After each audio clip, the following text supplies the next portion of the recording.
Vous êtes-vous déjà éloigné d'une conversation en vous sentant désorienté, doutant de vous-même, vous demandant pourquoi une simple question vous avait frappé en plein ventre? Cette sensation d'inconfort n'était pas de la paranoïa. C'étaient vos instincts qui vous hurlaient qu'un changement fondamental venait de se produire sous vos pieds. Vous veniez de tomber sur l'une des armes les plus insidieuses de l'arsenal du manipulateur, la question instrumentalisée. Là, la plupart des gens pensent que les menteurs se contentent d'énoncer des mensonges. Ils imaginent la tromperie comme de grosses inventions ou des contradictions évidentes. Mais les manipulateurs les plus dangereux ne mentent que rarement de manière flagrante. Ils dissimulent plutôt leur tactique de contrôle dans des questions qui semblent innocentes, voire bienveillantes. Il ne s'agit pas de véritables demandes visant la vérité ou la compréhension. Ce sont des grenades psychologiques conçues pour faire exploser votre confiance et remodeler la réalité à leur avantage. Ce soir, nous allons exposer 5 questions précises qui devraient vous faire frissonner dès la première syllabe. Plus important encore, nous allons vous armer de la sagesse stoïcienne ancienne qui vous transformera de proie en prédateur. À la fin de cette conversation, plus jamais vous ne céderez votre pouvoir à quelqu'un qui prend votre bienveillance pour de la faiblesse. Le champ de bataille n'est pas là où vous le croyez. Pendant que vous êtes concentré sur les mots, la vraie guerre se joue dans votre esprit. Les manipulateurs comprennent quelque chose que la plupart des gens ne réalisent jamais. Celui qui contrôle les questions contrôle la conversation. Et celui qui contrôle la conversation contrôle l'issue. Pensez à la dernière fois où quelqu'un vous a rabaissé en quelques mots. Il n'a pas eu besoin d'élever la voix ou de proférer des menaces. Il a simplement posé la bonne question au mauvais moment. Et soudain, vous voilà en train d'expliquer, de vous défendre, de vous justifier. Vous aviez été manœuvré dans une position où leur confort importait plus que votre vérité. Ce n'était pas un accident, c'était une stratégie. Les stoïciens antiques faisaient du face à cette même guerre psychologique il y a 2500 ans. Ils ont mis au point des cadres mentaux que la psychologie moderne ne commence tout juste à comprendre. Épictète, qui vécut en esclave avant de devenir l'un des plus grands philosophes de l'histoire, connaissait intimement les dynamiques de pouvoir opérant à travers le langage. Il enseignait que nous ne souffrons pas des événements en eux-mêmes, mais de nos jugements à leur sujet. Lorsqu'on vous pose une question chargée, on tente de détourner votre processus de jugement. Marc Aurèle, général d'armée et empereur, écrivait longuement à propos du maintien de la souveraineté intérieure quand d'autres cherchent à vous déstabiliser. Son journal intime révèle un homme défendant constamment son territoire mental contre courtisans, sénateurs et généraux qui utilisaient la manipulation subtile pour servir leurs ambitions. Les techniques qu'il a élaborées pour se défendre psychologiquement restent d'une efficacité redoutable aujourd'hui. Sénèque, conseiller d'empereur et l'un des hommes les plus riches de Rome, comprenait comment on employait la manipulation émotionnelle pour obtenir des concessions. Ces lettres regorgent de stratégies pour reconnaître quand quelqu'un essaie de vous rendre responsable de ses sentiments ou de ses résultats. Les puissants, découvrit-il, conservent souvent leur statut non grâce à une compétence supérieure, mais par une manipulation supérieure. Ces philosophes ont forgé ce qu'ils appelaient l'apatheia, non pas la compréhension moderne d'une apathie indifférente, mais un état d'observation clair et inébranlable. Quand quelqu'un tente de vous déstabiliser par une question instrumentalisée, l'apatheia vous permet de demeurer présent sans devenir réactif. Vous observez leur stratégie sans vous laisser emporter par le courant émotionnel qu'ils essaient de créer. La première question qui devrait immédiatement déclencher vos défenses est d'une simplicité trompeuse. Pourquoi es-tu si sensible? Ce n'est pas une demande d'information, c'est un tir de précision contre votre droit à vos émotions et à vos limites personnelles. Celui qui pose cette question a identifié quelque chose qui vous importe et il tente de retourner votre souci contre vous. Le message caché derrière cette question est dévastateur. Vos émotions sont déraisonnables, vos limites excessives. et votre malaise révèle une faiblesse personnelle plutôt qu'une préoccupation légitime. On reformule ainsi votre capacité saine à réagir à un comportement problématique comme un défaut de caractère à corriger. Quand on vous demande pourquoi vous êtes si sensible, ce n'est pas pour comprendre, c'est pour vous faire capituler. On veut que vous vous excusiez d'avoir fait confiance à vos instincts, que vous ressentiez de la honte pour votre intelligence émotionnelle et que vous baissiez vos défenses afin de poursuivre le comportement à l'origine de votre réaction. Sénèque écrivait que nous souffrons plus par l'imagination que par la réalité, et les manipulateurs exploitent ce fait avec art. En insinuant que votre sensibilité est le problème, ils vous invitent à vous imaginer fondamentalement défaillant. Une fois ce récit accepté, vous commencez à censurer vos propres réactions, à réprimer vos instincts et à leur accorder la permission de franchir des limites judicieusement établies. La réponse stoïcienne à cette manipulation est à la fois élégante et implacable. Plutôt que de défendre vos émotions ou d'expliquer pourquoi leur comportement vous inquiète, reformulez simplement la sensibilité en perception aiguë. « Je suis attentif », pouvez-vous répondre calmement, le regard fixe. « Est-ce que cela te dérange ?» Cette inversion inattendue brise souvent la composition du manipulateur, qui attendait de la défense, pas un redire confiant. La deuxième question qui doit éveiller votre méfiance est tout aussi pernicieuse. « Tu me fais confiance, n'est-ce pas ?» Cette question, déguisée en geste de consolidation relationnelle, est en réalité une exaction de crédibilité non méritée. Les gens dignes de confiance gagnent la confiance par la cohérence de leurs actes dans le temps. Ils n'ont pas besoin de demander si on leur fait confiance, car leurs actions l'ont déjà conquise.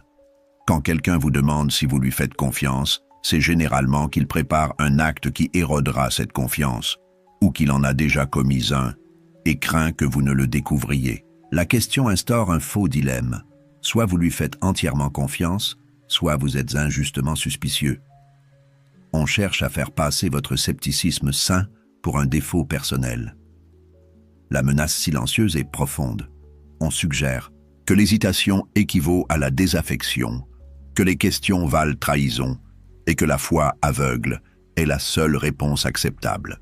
On veut vous interdire d'examiner leurs actes ou leurs motivations, créant un espace protégé où ils peuvent agir en toute impunité. Épictète affirmait qu'un homme ne peut apprendre ce qu'il croit déjà savoir. Les manipulateurs exploitent ce principe pour fermer l'accès à l'apprentissage en exigeant des conclusions prédéterminées. Ils veulent que vous cessiez de rassembler des informations, que vous arrêtiez de poser des questions et que vous stoppiez votre compréhension en développement de leur caractère. La riposte stoïcienne consiste en une décélération délibérée. Plutôt que de vous empresser de les rassurer, vous marquez une pause, respirez et répondez avec clarté. La confiance se construit par la cohérence. Veux-tu que j'ignore mon jugement ? Cette réponse les force soit à fournir des preuves de leur fiabilité, soit à révéler leur malaise face à la responsabilité. Leur réaction à cette réponse raisonnable vous en dira déjà long. Les personnes dignes de confiance accueillent l'évaluation fondée sur des preuves, car elles savent que celle-ci les confirme. Les manipulateurs, quant à eux, s'irritent lorsqu'on leur demande de démontrer plutôt que de déclarer leur fiabilité, car leurs actes ne résisteraient pas à l'examen. La troisième manœuvre de manipulation, déguisée en question, innocente, est peut-être la plus sophistiquée sur le plan psychologique. « Tu m'accuses de quoi ?»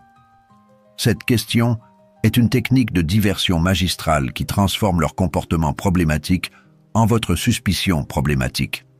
Au lieu d'aborder ce qui a provoqué votre inquiétude, ils font du fait même de vous inquiéter un problème. Ce renversement stratégique poursuit plusieurs objectifs. Il présente votre question légitime comme une attaque, vous faisant paraître agressif plutôt qu'observateur. Il vous oblige à justifier vos soupçons alors qu'ils n'ont qu'à justifier leurs actes. Enfin, il établit un précédent où questionner leur comportement devient plus reprochable que le comportement en question.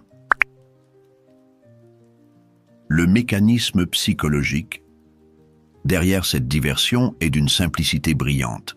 Ils exploitent le désir de la plupart des gens de paraître juste, raisonnable et non conflictuel. En suggérant que vos questions sont des accusations, ils parient que vous renoncerez à toute enquête pour ne pas sembler sévère ou intransigeant. Marc Aurèle mettait en garde contre le fait de laisser les autres définir les termes de l'échange, surtout quand ces termes désavantagent la recherche de la vérité. Quand quelqu'un vous demande si vous l'accusez, il tente de faire passer la collecte de preuves pour inappropriée et la recherche de la vérité pour agressive. La contre-mesure stoïcienne est implacable, silence et précision. Vous maintenez le regard, marquez une pause délibérée, puis demandez simplement « Le devrais-je » Cette assurance inattendue fait s'effondrer leur stratégie de diversion, car ils ne s'attendaient pas à cette audace.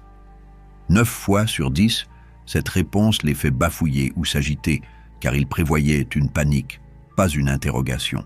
Confiante, votre refus d'accepter leur reformulation vous ramène immanquablement à la question initiale qu'ils cherchaient à éluder. La 4e question, peut-être la plus subtile, prend l'apparence de la tendresse. Te mentirais-je? Jamais. Cette question empoisonnée, enveloppée de velours, simule un électrochoc moral, comme si suggérer même la possibilité d'un mensonge était une outrage si insensée que seul un être cruel pourrait y songer. La manipulation dissimulée est extraordinairement sophistiquée. En feignant un outrage moral à l'idée du mensonge, on vous invite à les voir comme totalement incapables de tromperie.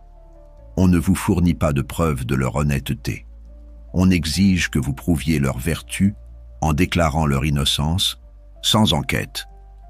Si aucun mensonge n'existe, la réassurance viendrait d'actes transparents et de faits vérifiables, non d'une spectaculaire démonstration d'innocence blessée.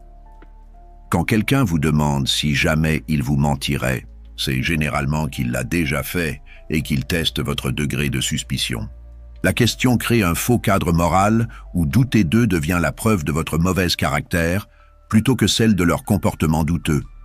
Ils comptent sur votre désir d'être généreux et confiant pour que vous ignoriez vos instincts de protection. Sénèque savait que la manipulation morale se revêt souvent des habits de la vertu. Quand quelqu'un exige que vous prouviez sa bonté en passant outre des preuves de sa tromperie, il n'appelle pas à votre meilleur, il l'exploite. La réponse stoïcienne refuse d'entrer dans leur cadre moral. Au lieu de répondre s'ils peuvent mentir, vous renversez la perspective pour vous concentrer sur la vérifiabilité. La vraie question est, le remarquerais-je si tu le faisais? Ce focus sur votre capacité à détecter la tromperie plutôt que sur leur prétendue honnêteté anéantit leur stratégie. Ils ne peuvent exiger que vous feigniez d'être moins perspicace que vous ne l'êtes. La 5e, et sans doute plus épuisante manipulation se présente sous un air de raison. Ne pourrions-nous pas simplement en rester là? Cette question déploie la stratégie de la fatigue, cherchant à user votre persévérance jusqu'à ce que la vérité reste enfouie sous le poids d'une urgence artificielle. La demande de passer à autre chose sert plusieurs fonctions pour le manipulateur. Elle instaure des délais arbitraires pour votre collecte d'informations, suggère que poursuivre l'enquête est déraisonnable voire obsessionnel et présente leur inconfort face à la responsabilité comme votre problème à résoudre par l'abandon. Cette question survient souvent après qu'ils ont fourni des explications incomplètes, détourné les questions substantielles ou effectué des assurances qui n'abordent pas les véritables problèmes que vous avez soulevés. Plutôt que d'améliorer leurs réponses, ils veulent clore la discussion et faire disparaître officiellement vos préoccupations. Marc Aurèle écrivait que si quelque chose n'est pas juste, ne le fais pas, et si quelque chose n'est pas vrai, ne le dis pas. Les manipulateurs savent que la plupart des gens finissent par accepter des vérités incomplètes ou abandonnent des préoccupations légitimes si on les presse assez pour passer à autre chose. La pression psychologique de cette question est grande car elle semble raisonnable en surface. Qui ne veut pas avancer? Qui ne préfère pas l'harmonie au conflit? Mais passer à autre chose sans comprendre, c'est perpétuer les conditions qui ont créé le problème à l'origine. La riposte stoïcienne refuse d'accepter des délais artificiels imposés par ceux qui gagnent à vous garder confus. J'en resterai là, quand j'aurai compris ce qui s'est passé. Cette patience ancrée leur refuse la porte de sortie de votre fatigue et maintient le focus sur le problème réel plutôt que sur leur confort. Leur réaction à cette limite raisonnable révèle leur véritable priorité. Ceux qui sont attachés à la vérité et à la santé de la relation acceptent volontiers le temps nécessaire à une résolution sincère. Les manipulateurs s'irritent de plus en plus lorsqu'on rejette leur échéancier pour éviter toute responsabilité. Au fil de ces 5 questions instrumentalisées, certains schémas émergent et révèlent la psychologie sous-jacente de la manipulation. Chacune cherche à rendre vos réactions saines déraisonnables. Chacune instaure de faux délais, de faux cadres moraux ou de faux choix binaires qui favorisent le manipulateur. Le cadre stoïcien offre des outils constants de reconnaissance et de riposte. Observer avant de réagir vous empêche d'être emporté par le courant émotionnel qu'ils tentent de créer. Le détachement calme vous permet de voir leur stratégie clairement sans devenir défensif. Interroger selon des principes redirige la conversation vers la vérité plutôt que leur confort. Plus important encore, la philosophie stoïcienne revalorise les caractéristiques que les manipulateurs tentent de transformer en faiblesse. La sensibilité devient un radar d'alerte précoce. Le scepticisme sain devient prudence appropriée. La définition de limite devient respect de soi. Les questions deviennent des outils de découverte plutôt que des armes d'attaque. Celui qui reste éveillé durant ces conversations devient une véritable menace pour les manipulateurs, car il ne peut être ni poussé à des conclusions prématurées, ni soumis à la honte pour abandonner des préoccupations légitimes. Il n'a pas besoin de validation externe de ses perceptions, ayant appris à faire confiance à son propre jugement. Les manipulateurs comptent pleinement sur le désir de leur cible d'être perçue comme raisonnable, confiante et harmonieuse. Ils exploitent ces qualités positives en suggérant que maintenir des limites, poser des questions ou faire confiance à ses instincts serait contraire à ses valeurs. Le stoïcien sait que la véritable raison exige des preuves, que la confiance authentique requiert une démonstration et que l'harmonie réelle ne se bâtit pas sur la dissimulation. Au-delà des questions spécifiques, les manipulateurs œuvrent en permanence à biaiser vos réponses émotionnelles face à la pensée logique. Ils veulent que vous vous sentiez coupable d'être analytique, honteux de poser des limites et froid d'accorder moins d'importance à leur confort qu'à votre clarté. Cette manipulation émotionnelle est peut-être leur stratégie la plus insidieuse, car elle s'attaque à votre relation même avec vos processus mentaux. Ils veulent que penser vous paraisse mal et que questionner vous paraisse cruel. Ils ont besoin que vous viviez la définition de vos limites comme un acte de cruauté et la collecte de preuves comme de la paranoïa. Le cadre stoïcien inverse totalement cette condition émotionnelle. Les limites saines deviennent des expressions de respect de soi plutôt que des barrières à la relation. Les questions rigoureuses deviennent des outils de vérité plutôt que des armes de suspicion. La quête de paix basée sur la compréhension plutôt que la fuite devient une vertu plutôt qu'un obstacle. La prise de conscience de ces schémas confère une immunité à leur efficacité.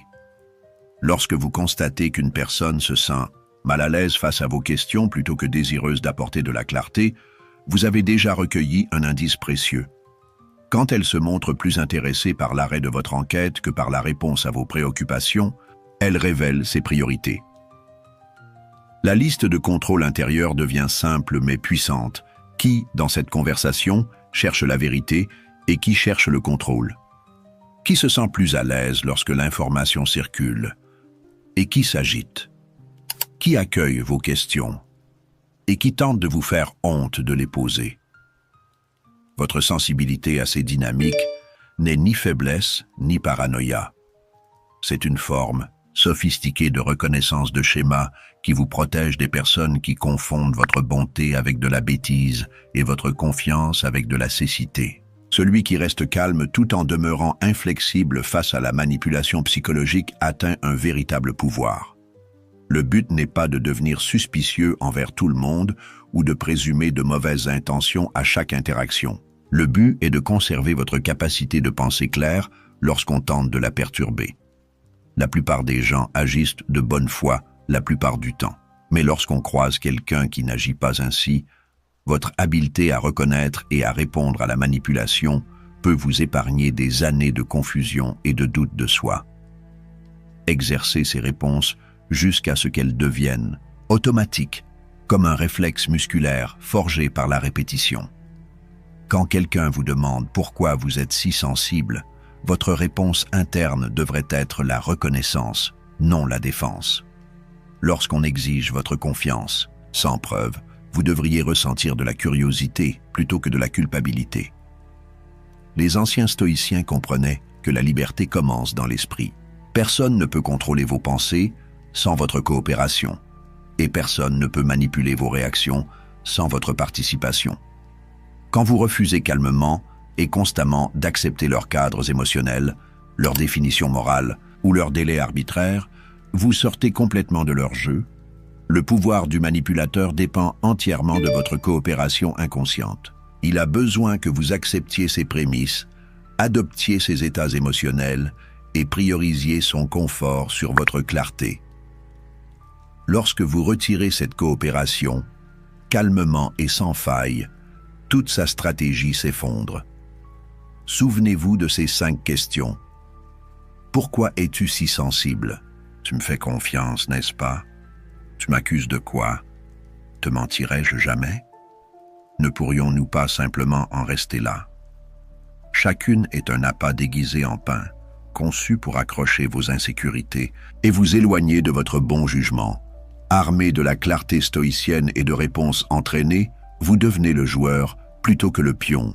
Vous abordez les conversations déjà victorieux, car rien ne peut vous faire dévier de votre engagement envers la vérité, de votre respect des preuves et de votre refus de vous excuser d'avoir pensé clairement. Celui qui maîtrise ces principes ne se contente pas de se protéger de la manipulation. Il devient un agent de la vérité dans chaque échange, une présence qui rend la tromperie plus difficile et l'authenticité plus probable. Dans un monde de zones d'ombre et d'intention, dissimuler cette clarté est un cadeau non seulement pour vous-même, mais aussi pour tous ceux dont vous croisez la route.